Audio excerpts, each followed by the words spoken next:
At Westminster Abbey, two bronze figures lie on a tomb in a quiet side aisle. A king, a queen. Their right arms reach toward each other across the space between them. Where their hands should meet, there is nothing. It was the first royal monument in English history to show a couple touching.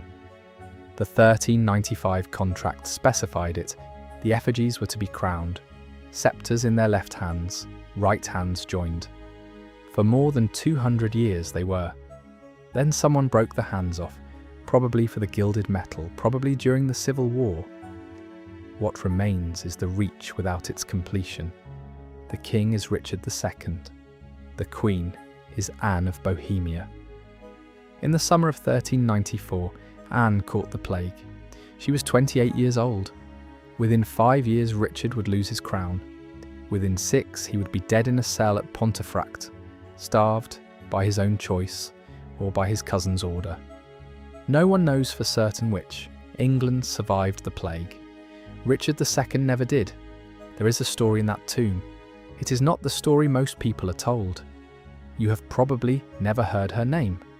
Almost no one passing the tomb today can tell you who she was, which is strange because the men around Richard II learned very quickly not to underestimate her. She talked her husband out of executions.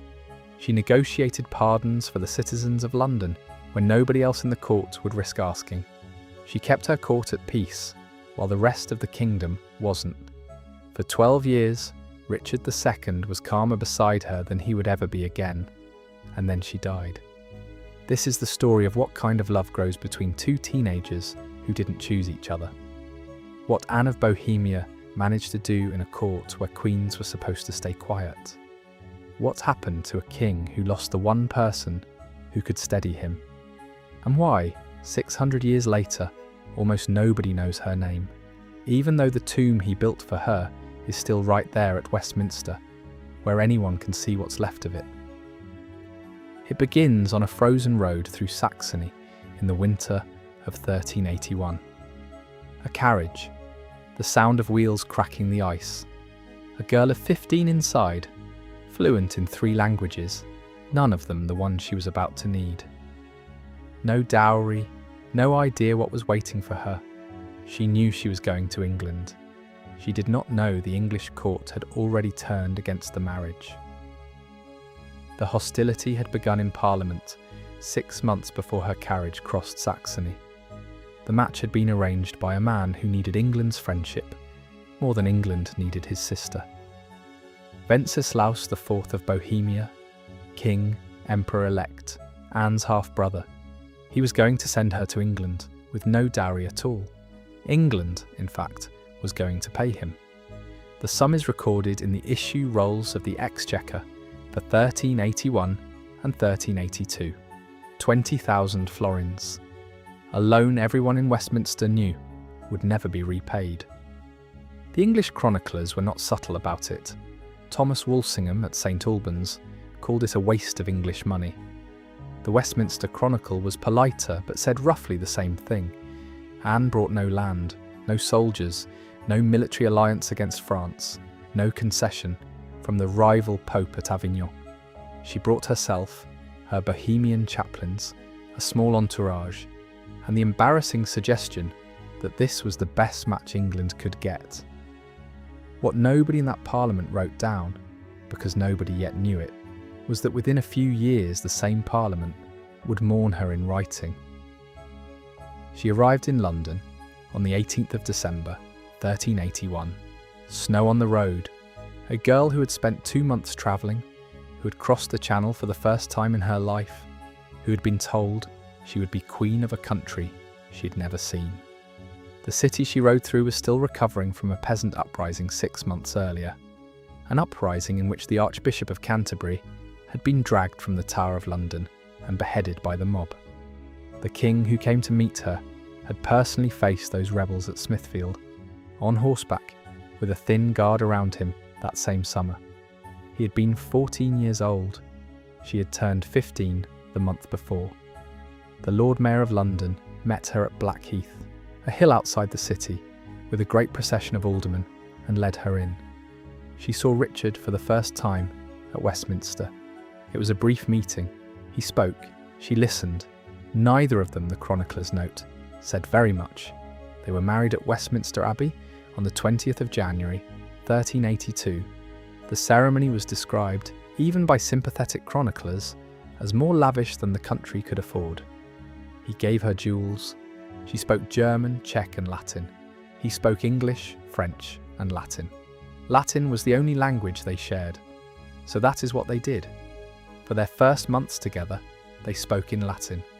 The careful, slow, formal Latin of two clever children trying to find each other through grammar. It should not have worked. It worked anyway. By 1384, 2 years into the marriage, the household at Sheen had settled into a pattern. Anne kept her own chapel, her own confessor, her own books.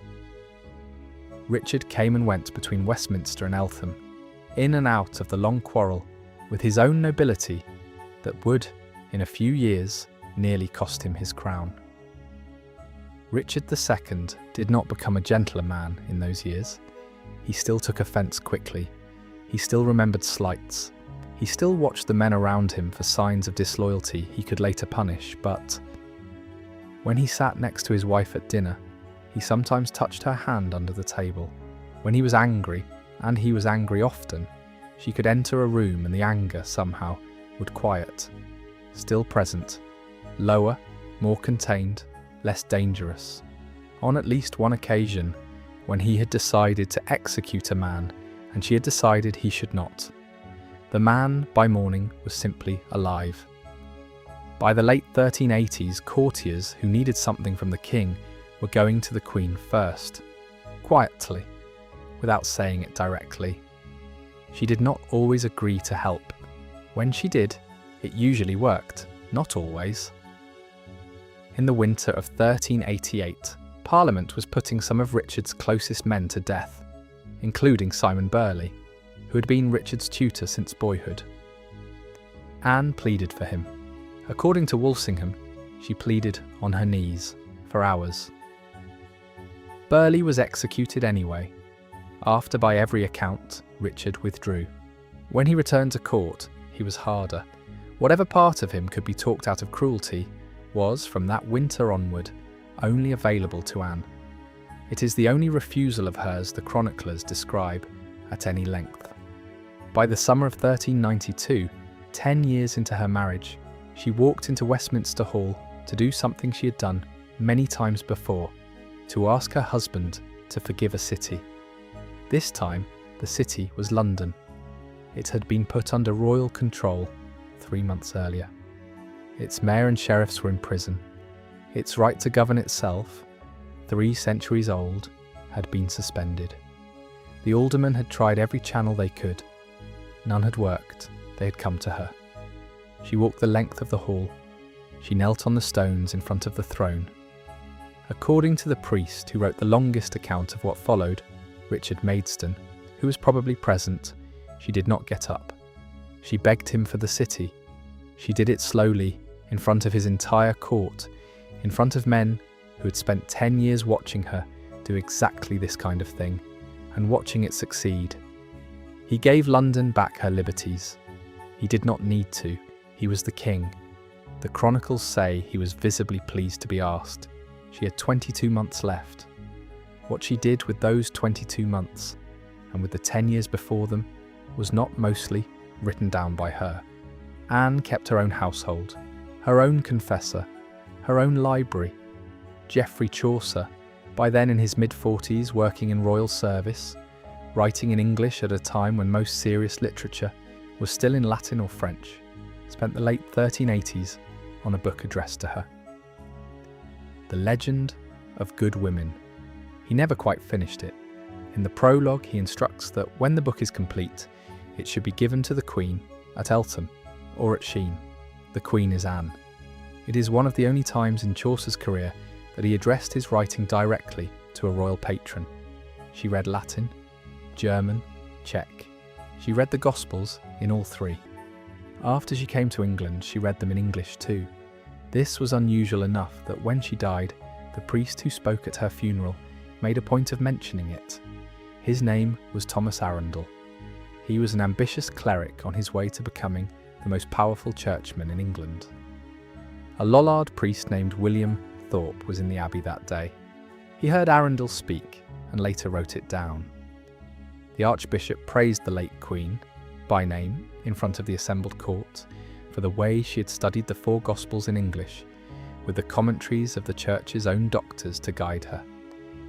This is the part nobody at the funeral could have known. Within 15 years, Thomas Arundel, by then Archbishop of Canterbury for the second time, by then the chief architect of England's anti-Lollard regime, would issue a set of constitutions out of Oxford forbidding laymen from owning New English translations of the Gospels without a licence from the Church. By then men had already been burned for it.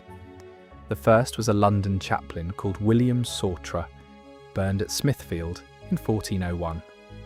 The grounds were broader than Bible ownership, but the connection between vernacular scripture and the heretics being condemned was now established in law. Arundel had stood up at her funeral and praised exactly this thing. But that was years later. In 1394, in the abbey, he was simply mourning her. In the summer of 1394, what happened first was that Anne caught a fever. She was at Sheen Palace, on the river. The court had moved there for Pentecost and had stayed through the early summer. The plague, which had been creeping through southern England all spring, arrived at the palace gates without anyone noticing for about a week. By the time anyone understood what was in the building, it was already in her. She was sick for less than a week. The rooms at Sheen smelled of vinegar and herbs, the medieval defences against pestilence. The windows would have been closed against the river air.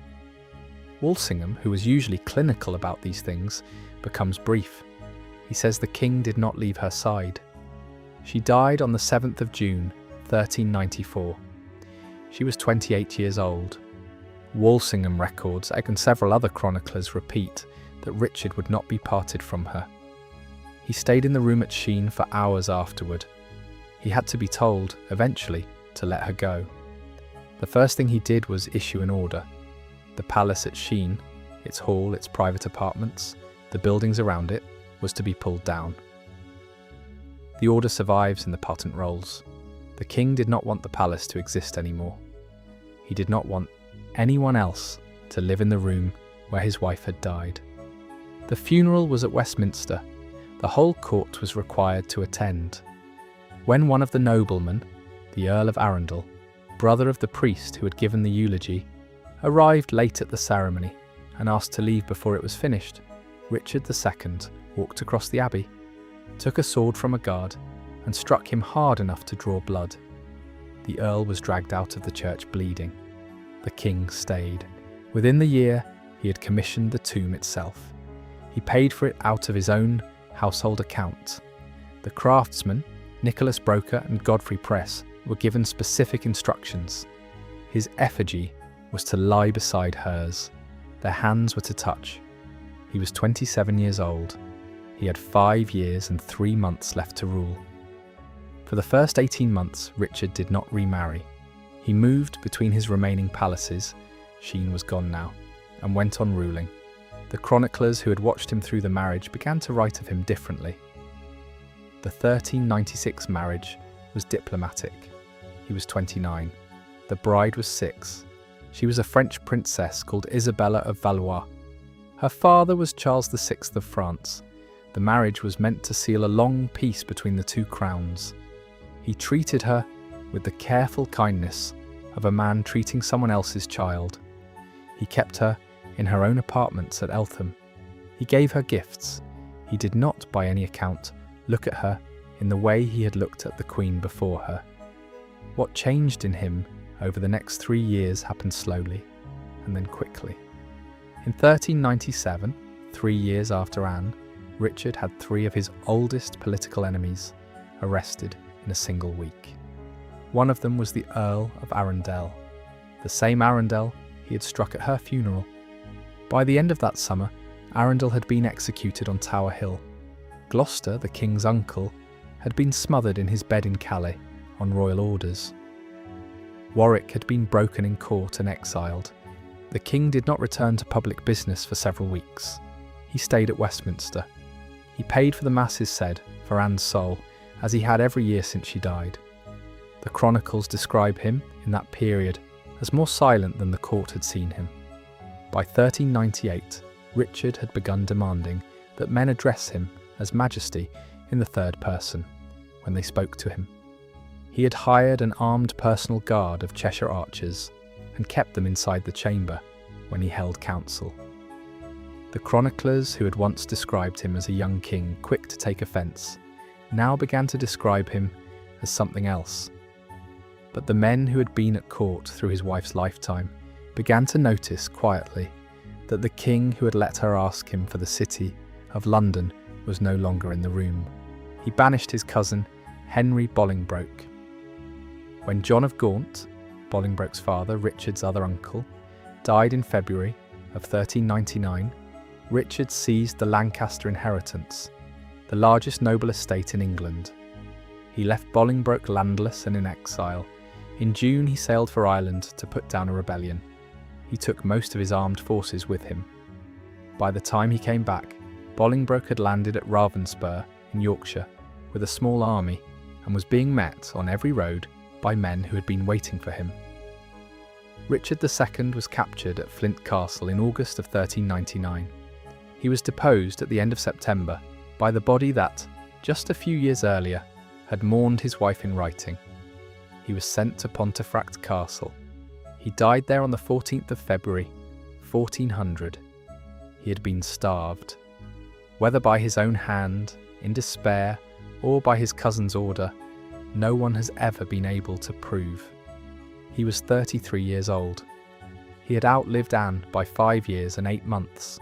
His body was taken first to King's Langley, in Hertfordshire, and buried obscurely there, not at Westminster, not in the tomb he had ordered, beside her. He was about 25 miles from her, in a Dominican priory church, with little ceremony. He stayed there for 13 years. For 13 years, Anne's tomb at Westminster Abbey had its second effigy, the bronze figure of Richard II, lying beside her. The figure had been there since the tomb was completed in 1397, 3 years before Richard's death. The body it was waiting for never arrived. Richard had died at Pontefract. He had been buried at King's Langley, about 25 miles northwest. The empty marble below his bronze image stayed empty. In March of 1413, Henry IV died. He had been king for 13.5 years. He was 45 years old. His son was 26. His name was Henry of Monmouth. He had been knighted by Richard II as a boy in Ireland. In the summer, Richard lost his crown. He would later be famous in another reign as Henry V, the King of Agincourt. Within months of taking the throne, he gave an order. It is recorded in the issue rolls of the Exchequer for 1413. The body of Richard II was to be removed from King's Langley. The body of Richard II was to be returned to Westminster. The body of Richard II was to be placed, finally, in the tomb that Richard II had ordered for himself. There were political reasons. Rumours that Richard was still alive, in Scotland, hidden by enemies of the Lancastrian dynasty, had not gone away in 13 years. A reburial with the body on view ended those rumours. There was also penance to be done, quietly, for what his father had done. Henry V did not name either reason aloud. What he said on the record was that he wanted Richard's body returned to the tomb beside Anne. Richard's body was moved to Westminster on the 4th of December, 1413. Henry V was present at the ceremony. He paid for it personally. The marble below the bronze effigy was opened. The body was lowered into the chest beside Anne's. The marble was sealed again, and the bronze figures lying side by side on the lid, the ones Richard had ordered 19 years earlier, with their right hands joined, were finally lying above the two people they were meant to represent. For more than 200 years, the hands stayed joined. Then someone broke them off, probably during the Civil War, probably for the gilded metal, and the touch was lost. 600 years on, two bronze figures lie at Westminster, with their arms reaching toward each other across an empty space. Almost nobody walking past them knows whose figures they are. Almost nobody knows there was supposed to be a touch.